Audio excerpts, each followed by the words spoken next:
Bismillahirrahmanirrahim. Assalamu alaikum. Welcome to Newsroom. I'm your host Omar Khalid. Today is the 3rd of June 2025. These are the stories that we will be highlighting during the course of the show. We'll begin with the different meetings that the delegation that comprised of different important leaders from Pakistan has been having with the leaders such as the US acting permanent representative at the United Nations, as well as the OIC group at the United Nations, as well as the E10 ambassadors and the Chinese and the Russian ambassadors as well. These are extremely important meetings in the whole context of what has ensued post the Pahalgam false flag operation and the whole false Indian narrative that they have been trying to perpetrate across the world through their different channels as well.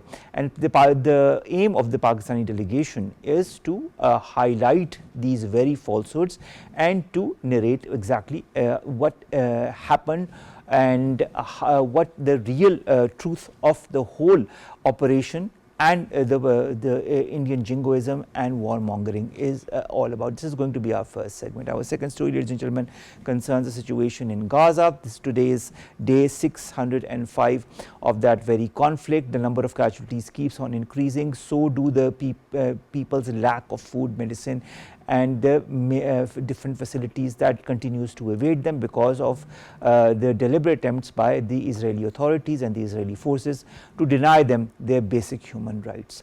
There are certain efforts that are happening from different countries in order to bring them the necessary food or water or health facilities, but still there are a lot of impediments as far as that is concerned. This and more will be discussed in our second story. Then we will be talking about Tesla, that is apparently not interested in producing cars in India. This has been confirmed by one of the Indian ministers, and the fact is also that because of the latest incidents that have happened, a lot of countries and companies are not evincing as much interest as they used to at one time. Finally, we will be talking about Bill Gates, that has decided to give most of his fortune, that of course amounts to $200 billion to Africa to help them to help alleviate their current situation, and I think it's a very noble gesture.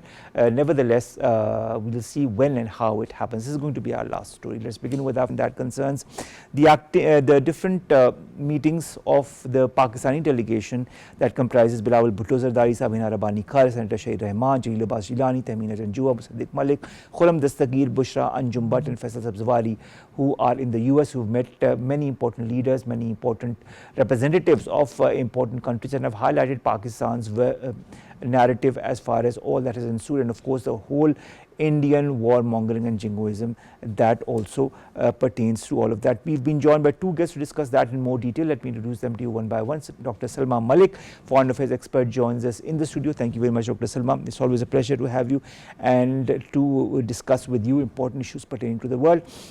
Our second guest joins us online. Jia Baluch, former ambassador, is with us as well. Jia Baluch, thank you very much to have joined us. We'll begin with you, Dr. Salma. This whole delegation that comprises of important personalities from Bilawal Bhutto Zardari to Hina Rabbani Khadu, Shahid Rehman Sahiba, have met many important leaders. Now, firstly, they've met, let's begin with the US version. The US representative that has met with them at the United Nations have all evinced a keen interest in Pakistani perspective and all. But what I'd like to understand from you is on a more general context, what role should Pakistani media, diaspora, think tanks in addition to this delegation play in amplifying the message being delivered by the delegation in Washington and the UN?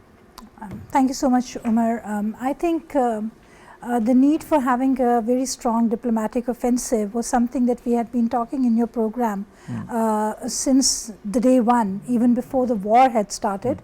The active phase of conflict had started when India did the false flag operation of Pahalgam. Even then we were stressing about having a very strong diplomatic footprint in all capitals of the world, not only major capitals of the world, any and every country, where we should go and spread our word, the right word, the moralistic and ethical stand that Pakistan took, the responsibility that Pakistan showed while India recklessly tried to bring the entire humanity to a global catastrophe.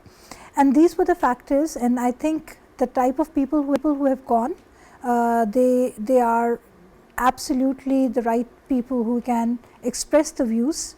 They have the energy, they have the vigor, they know the brass tacks, and they'll go and talk about, and they have already done that. In one day's time, we have seen several key meetings taking place, and the delegation that is especially in the US is meeting not only the American establishment and the people in various American key institutions, they are also meeting OIC contact group and various other institutions, the E10, various other country representatives, and putting their message across, which is very, very important, because India is very sharp and savvy when it comes to spreading disinformation and having a diplomatic footprint, and they are very good at that job. They spread false news.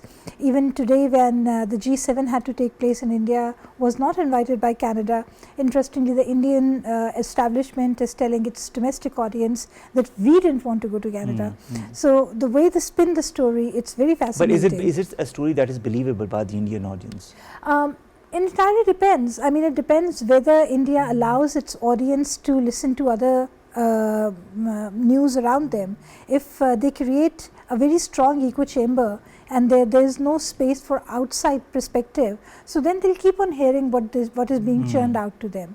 But of course, the world is a big place, and one can have access to all type of information, but the people who are totally frenzied, who are totally hoodwinked into following a madcap fundamentalist, who knows what they are up to. You see, we don't really have much trust left in the Indian civil society anymore, because they have put up with so much of atrocities happening in Jammu and Kashmir and various other places in India. Not only Jammu and Kashmir, with the Punjabi Sikhs, Sikh farmers, with the Seven Sister States, and no one has said anything about it. So who knows? All right. Jia Baluch Sahab, how in your point of view effective is Pakistan's dual track strategy in following both formal diplomacy and informal lobbying to neutralize India's influence in US policy making circles and think tanks? Well, I'm sorry, I couldn't get your question, because I think I said, how important, sir, is Pakistan's dual track strategy, that is of course the lobbying as well as the formal diplomacy that is happening through this delegation, in order to apprise the US and to neutralize the India's influence in the US different lobbies, whether it be policy making circles or think tanks? Yeah, I think our delegation to USA has been very busy. I've seen the write-ups coming in from there.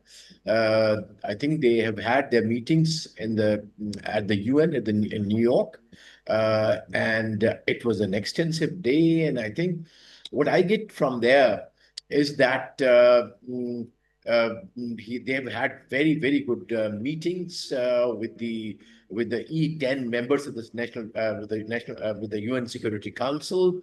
They have had meetings individual meetings with the ambassador of USA, China, and Russia, and most importantly, also a meeting with the OIC members, or the OIC group, which is there in New York. And I think the way I read his write-up, whatever he was articulating, the leader of the delegation, Mr. Bilawal Bhutto, he has put across very, very firm position of Pakistan, that how Pakistan stands for a peace which is dignified, a peace which is on mutual respect, a peace which is on the sovereign equality, and that how a false narrative is being built, and the Indian leadership is like amazingly throwing the entire South Asian region into a huge catastrophe. If really the rhetoric doesn't come down, I'll just add my own points. So what I would tend to think that they need to really, they would be meeting the think tanks, they will be meeting the other leaders in Washington. So I'm pretty sure that they will definitely be putting across their point of view. Interestingly, at the same time, we have an Indian delegation as well in Washington by Mr. Sharar. He is the head of it. So I think Pakistan, we have chosen good delegation, and the talking point that I have seen are correct. They are like credible, because that is what exactly what what has happened in the Markai Haq. Why did we win and why did India lose? Just because their entire narrative is based on falsehood. And most interestingly, I think you might have heard about it, but I think for the benefit of the of your audience, that in Colombia, when they met and they tried to speak about, and you know what? It's such a big country, and they are playing the victimhood card. That's very strange. The victimhood card. So Colombians turned around and they started to say that yes, they have sympathies with the Pakistani families and children who died because of the Indian unprovoked attack. So I think this is a specter which would have been better avoided as a South Asian region. I really feel embarrassed that how, in what way our South Asian region would be perceived at that level, a region of over about 2 billion people, supposed to be the oldest living place, like inheritors of the Indus River civilization, and here we are. It is just because of the regime that now sits in Delhi. It is, I think, victim of some kind of in my view, cognitive dissonance. They don't understand the reality of India. They don't understand the reality of the world. They don't understand the reality of Pakistan. And that is But that we know since a very long time. In fact, they don't want to accept the reality of Pakistan. This has been since 1947, and they have been, doing whatever they can in order to destabilize, manipulate Pakistan one way or the other. We'll be back after a short break. Stay tuned.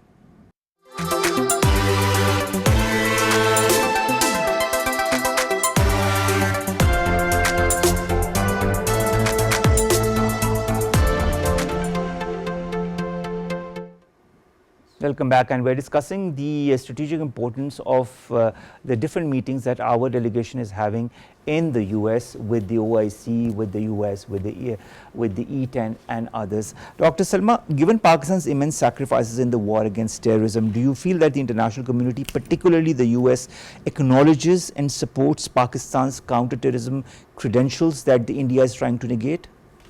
You see, I'm not too sure whether the US would fully acknowledge this or not, because the US is also very symptomatically behavioralist. If it suits them, they can go to any lengths in appreciating the sacrifices and all. If it doesn't suit them, they wouldn't. But they very well know that during their long 20 years in Afghanistan, without any rhyme and reason, it was only and only Pakistan who would always bail them out of tough situations through its leverage, through its clout, friendship with various Afghan groups. Also provide them the type of sanctuary that they required, the US and all that stuff. Yet the do more mantra remained there. Now today, when we look at this May war situation and how these dynamics have changed, a few things are very obvious. What India tried to do has proved to be very counterproductive. They tried to put the blame of terrorism on Pakistan, and it totally fell flat, and they had to face the consequences of that. So Pakistan stands vindicated that many of the operations that India attributes to Pakistan or Pakistani origin sources turns out to be false, and there have been a lot of references to that. So that thing is taken care of. The way many international actors are now responding to India, we also know that they are very much sure of the fact that India engineers terrorism not only cross border, but in their territories, in Canada, in the US, many other places, and India has been slapped on its wrist several times. If they don't understand that, they don't get the message, that's their own problem. But India is in a terrible fix when it comes to that. As to Pakistan's restraint, Pakistan's responsible attitude in countering terrorism, Pakistan has always done that, and we have paid a very heavy price for that. We don't need anyone's acknowledgement on that, but what we require, and I think this team should hammer that point home is that we need the international actors to make it sure that India does not encourage, support, finance, enable proxy actors cross border into Pakistan to create kinetic and non-kinetic disturbances for Pakistan. Because India immediately started doing that. Few of the incidents that took place in Balochistan, very tragic, young children being killed, they all have the signatures of India. So the fitna Hindustan is very, very clear, and we have to be, and now I think it's a gloves off approach for Pakistan. We don't have to be polite about it, we don't have to say that we know who's doing it, we now need to say it the way India does that. All right. Let's talk about the dialogue between India and Pakistan, if ever there is one, if India agrees to it. GR Baloch, with Bilawal Bhutto Zardari highlighting the need for dialogue, what realistic steps, in your point of view, could the United States or the United Nations take to push for a sustained and inclusive engagement between both Pakistan and India?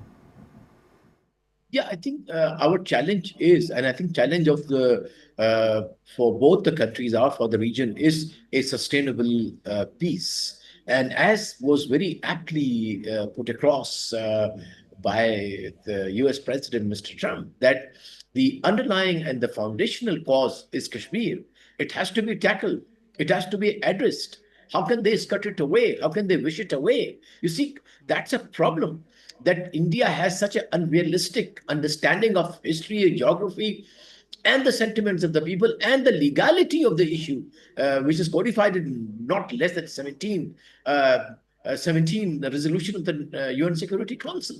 So they need to not wish it away. They cannot just scut it away. They need to address it. They need to discuss with us. So I think most important, I think the world has to emphasize that India must talk, because it is through negotiations, it is through talk that we'll be able to resolve all the issues. And Pakistan has shown its willingness. In fact, our Prime Minister, he was even today, he said that let's talk. It is about the water. Obviously, it is, we know that, and we have declared that it is our red line, but still we want to discuss. Terrorism, we are the biggest victims in the world. Let's discuss that. Kashmir, we have a case. Kashmiri people have a case which is based not on fiction, as their cases are based on fiction. I mean, they some kind of live in a make-believe, some kind of a world. But world is different, and that is what is the reason that they have plunged the entire their country and us, in fact, into this big crisis. Which I tell you what, I really want to be on the record to say that we are not out of the woods. In fact, this is what Mr. Bilawal was saying. And I'm sure that they would be definitely telling their interlocutors that there is a huge risk, because there's still the kind of jingoism that continues in India. The first, I think, most important thing that we must emphasize with our interlocutor is to tell the Indians to slow it down. The media exchanges have to come down. The public sentiment has to be cooled down. And maybe as a starting point, we can come up with some kind of a code of conduct for media, that how this events are, the future events are going to be covered in our media. Obviously, you gentlemen are really gentlemen when we are articulating our. We are very respectful. But if you listen to the Indians, which I'm sure sometimes we do, tune it up. My God. It appears as if they still are in the war situation. They haven't taken out their people and the media out of that war frenzy, and which is very dangerous. Sometimes what happens that that their public sentiment becomes the self-fulfilling wish, and that is a problem, that they are trapped in their own echo chamber, or what we call commitment trap.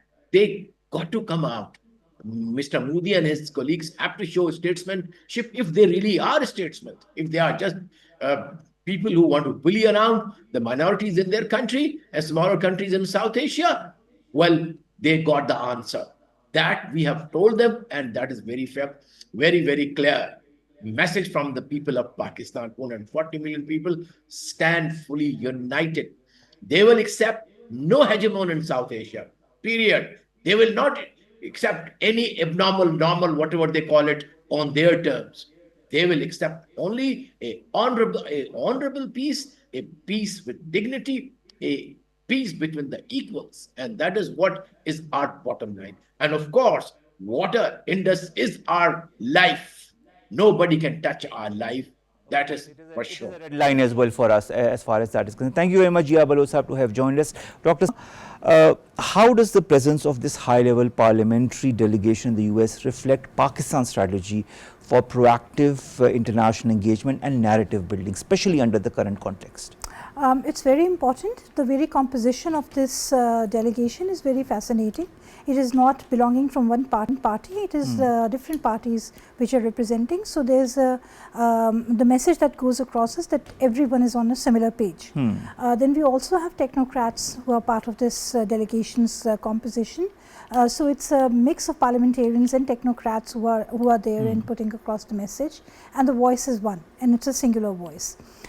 It's also the fact that the very point that Ambassador Baluch was also mentioning, that Pakistan has always been open to dialogue. Even at the height of conflict, when there was no conflict, when India was warmongering, at any point of time Pakistan has been open to dialogue.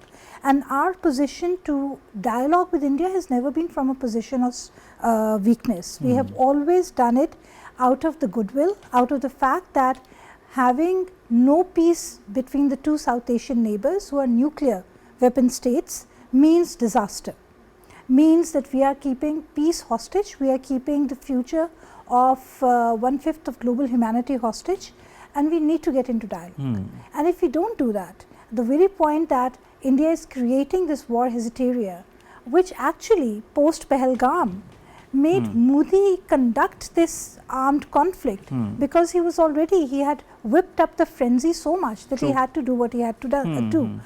Now, with this delegation, as they are having conversations with a cross section of countries and institutions within the US, various countries, the UN outfits, all of that, I think if we are able to put the message across well, which I have no doubt, this is going to prove very correct.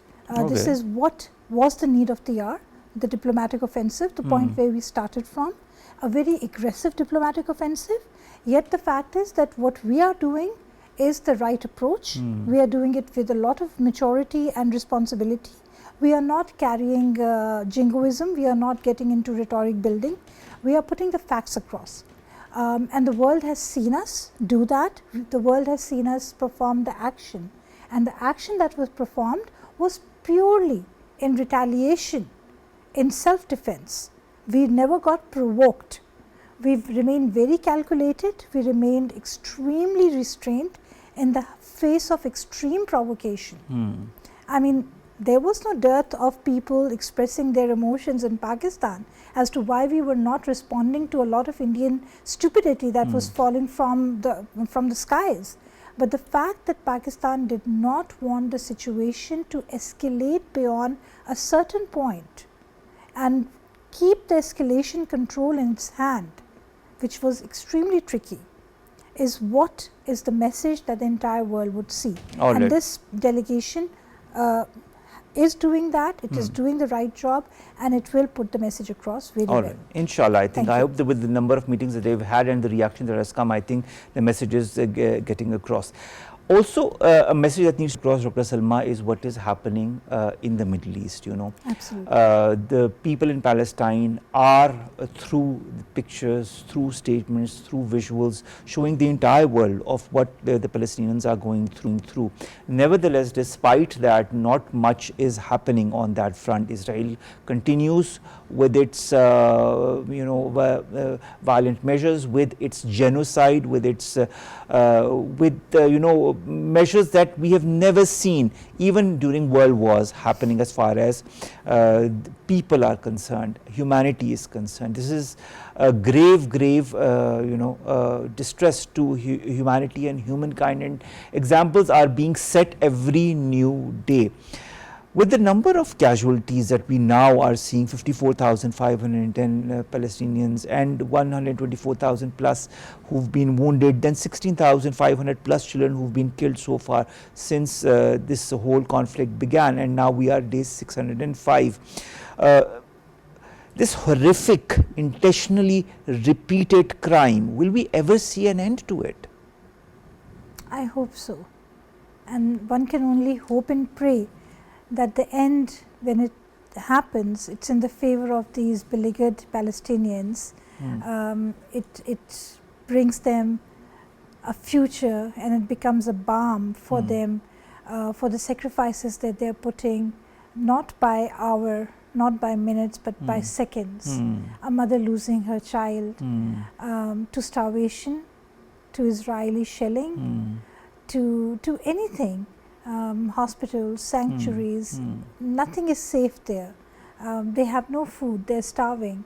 I mean, it's one cannot even explain what is happening there. One cannot even have enough words to put across the atrocities that these people are facing, and they're so brave in the face of those atrocities. One can only hope and pray that there's an end to it, but that end only can happen in favor of the Palestinians and nothing else. But that end can only happen if the global powers join hands, especially the US, and they sanction Israel from doing any of the things that Israel is doing.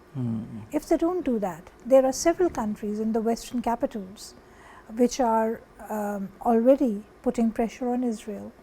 But the main country that can have the right type of clout is none other than the US. Although the US is very much in the hands, a hostage to the Israeli lobby, to the Jewish fundamentalist lobby.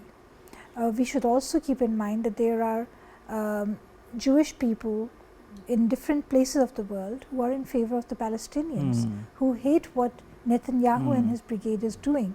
So it's not a unanimous word. True. But the fact is that those who are the Israeli lobby, the ones who are really making this atrocity work, are the ones who need to be reined. All right. And the US has to put that type of pressure on them. All right, let's see if that pressure comes. Thank you very much, Dr. Salma Malik, to have joined us today and to have been there for us, because we need, analysts who can portray different facets of what is actually happening within the world. Thank you very much to have joined us. Let's come our guest online who's been waiting patiently, Osama Muhammad Nazzal, Palestinian journalist, joins us from Jenin. Osama, thank you very much to have joined us. Osama, Israel's war on Gaza has in fact turbocharged an already booming military tech industry. Israel's role as a global arms innovator has only deepened since the 7th of October 2020. This is an aspect I've never discussed with you, but I wanted your point of view on the Israeli military industrial profits from this war in Gaza. At the end of the day, is it more a war of money, a war of arms ammunition than a war regarding lack of humanity or lack of human values? Yes, the Israeli occupation is using all the actions, all the means, all the tools in order to complete its mission that started October 23, which is genocide. Genocide ending, exterminating the existence of the Palestinians, all the Palestinians, starting, of course, in the Gaza Strip. Israel is claiming all the time that it is targeting Palestinian armed groups in retaliation for what happened on the 7th of October. But in reality, Israel is targeting the Palestinian citizens, the civilians. Most of the victims are children. And as the world is watching, Israel is erecting death traps today in order to lure the Palestinian women, Palestinian children, the elderly, all the Palestinian citizens to what Israel and the United States call Gaza Humanitarian Foundation. When the Palestinians get there, Israel kills them. So Israel does not differentiate between a Palestinian fighter or a Palestinian civilian. That is true. Osama, also I'd like to understand Matthew Miller, who was part of the Biden administration, has made a statement, an official statement while talking to Sky News. He said that it was without a doubt that Israel had committed war crimes in Gaza. How important is this admission? Yeah, if I understood your question, Omar, because the voice is not clear really. If you repeat your question. Yes, this regarded the statement by Matthew Miller, who was part of the former Biden administration, who said while talking to Sky News that it was without a doubt true that Israel had committed war crimes. How important is this statement? Yeah. Look, after 606 days, the Palestinians got to hear such statements from different governments and different officials. After Israel murdered over than, this is the official number, 56,000 Palestinians, but the number is much, much higher than that, because we are talking about tens of thousands under the rubble. And those who are suffering injuries, their injuries are very dangerous. And many of them are going to die because there is no medical service in Gaza, as all the hospitals were damaged by the Israeli tanks. So I don't want to undermine the importance of these statements, because to come later is better than never. But these statements must be followed by steps on the ground in order to stop the Israeli genocide. Brother Omar, criticism of Israel and condemnation of Israeli crimes is no longer enough. What the Palestinian people need now is real action by all those who support justice and the human rights to curb Israel and to stop its murdering of the Palestinian citizens. What's happening in Gaza is unbelievable. And watching that on the TV screens and the social media outlets does not give the real picture, as the people who are on the ground saying. What's happening in Gaza, it is a real hell on earth. This is the real hell that the world can't imagine, really. But in Gaza, it exists on the ground. So yes, we heard these statements, but what is needed is a real push, a real action to stop that. And without a real move by the Arab and Muslim world, I don't think that the American administration is going to take any action to pressure the Israeli occupation government to stop that.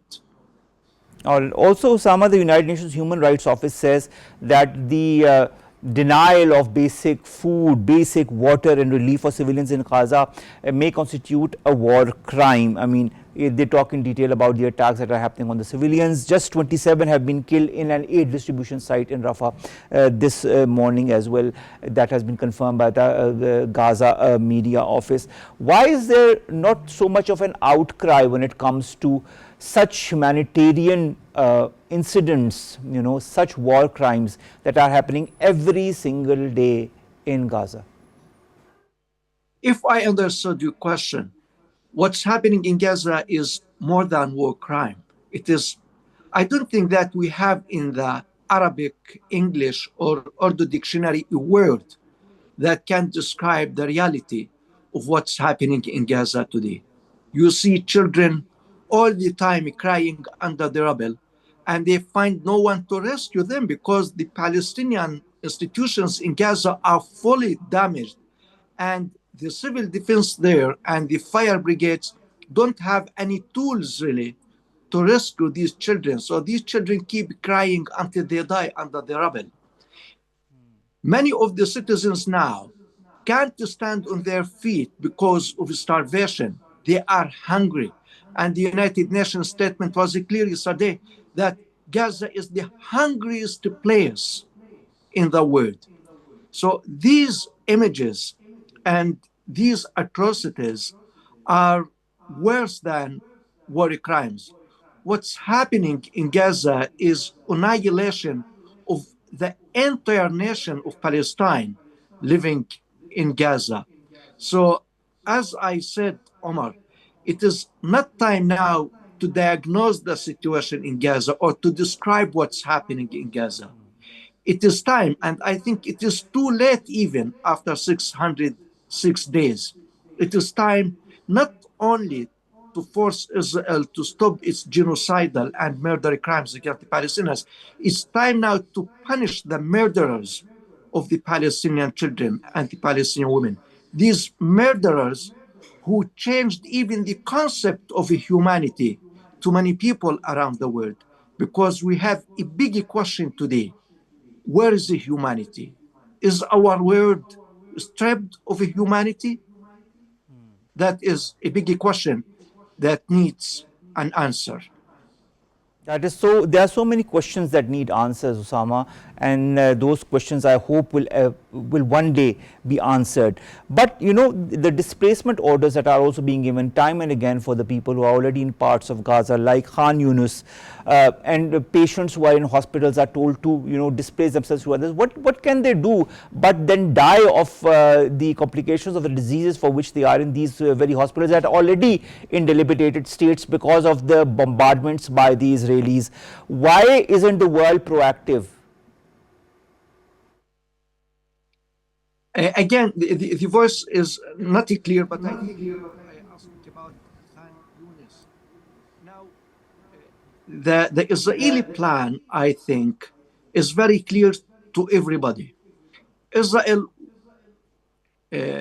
started with the American support what they call Gaza Humanitarian Foundation, which are zones where Israel claims the Palestinians can go there in order to have some food.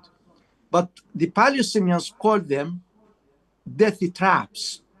What Israel aims is to get all the Palestinians from the north of Gaza, the middle of Gaza, and cram them into these zones in the south of the Gaza Strip in preparation for the final expulsion of all the Palestinian citizens of Gaza. And if this happens, then Israel would consider its target being achieved, as the aim and the target that Israel set at the start of the genocidal war is to empty Gaza of the Palestinian citizens, regardless of their political affiliation, their faith, or their language. Israel doesn't want to see any Palestinian living in Gaza. Once this achieved, is gonna to move to the West Bank, and I think we have many indicators and many signs that Israeli genocide against the people in the West Bank also started. So Israel is trying to achieve what the Israelis call Greater Israel. And if that is achieved, that would not be a defeat to the Palestinian people alone, but it's going to be a defeat to the whole region in the Arab world, and I think the Middle East. All right. Now, we know that more than 180,000 Palestinians have been displaced, but we don't even know how what their fate is going to be. The schools are completely destroyed. The hospitals are almost more or less completely destroyed. There is some hope in the form of some international leaders talking about Israeli war crimes and what the Israeli military is doing. For example, the German Chancellor, who says the Israeli military actions can no longer be justified as a fight against any form of terrorism. Then there is an open letter detailing concrete actions that the British government needs to take over Israel's war on Gaza, that has been signed by around 823 legal professionals. Sweden's Prime Minister said that the EU needs to impose sanctions on Israel to pressure it to allow humanitarian aid into Gaza. These voices, do they have any impact? Yes, Omar. Now, there is a change in the position of many Western governments, mainly the countries of the European Union and at the same time Britain. But these statements and these positions are not paramount to the level of the crime that Israel is committing against the Palestinian people. I think these sanctions should have been imposed in Israel 2 years ago or even before. Now, these statements, are they going to be translated into action? Is the European Union going to stop the trade agreement with Israel? Is it going to stop dealing with the Israeli banks? Because we know that one thing can stop the Israeli genocide against the Palestinians. If Israel feels that its economy and its financial system is going to be harmed. But talking about sanctions against a number of Israeli settlers or Israeli terrorists without targeting the whole Israeli occupation system by these sanctions, I think the impact of these sanctions is going to be very slight and meaningless. So we are waiting to see, and I hope that the world will wake up and remind itself of its humanity. All right. Thank you very much, Brother Osama, to have joined us all the way from Jenin and to have given us the latest information as far as what is happening to hapless people in Palestinian Gaza is concerned. We can only hope and pray that better sense prevails. Last two stories, ladies and gentlemen. The first concerns Tesla, that as per an Indian minister is not interested in producing cars in India. Now, we all know that Tesla is owned by Elon Musk. Elon Musk, who was part of the US administration, now is no longer directly part of that.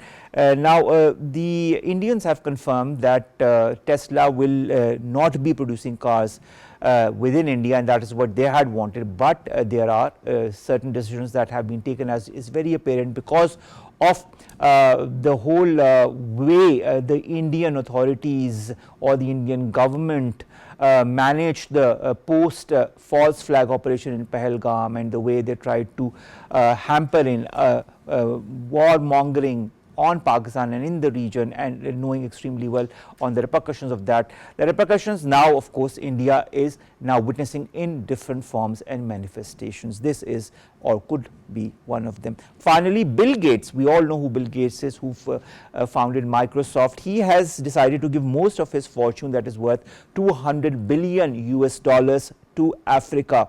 He says he will spend most of this fortune to improve the health and education services in Africa over the next 20 years, which is of course a very noble gesture, and we hope to see more of such philanthropists doing the needful for the countries and the people in need.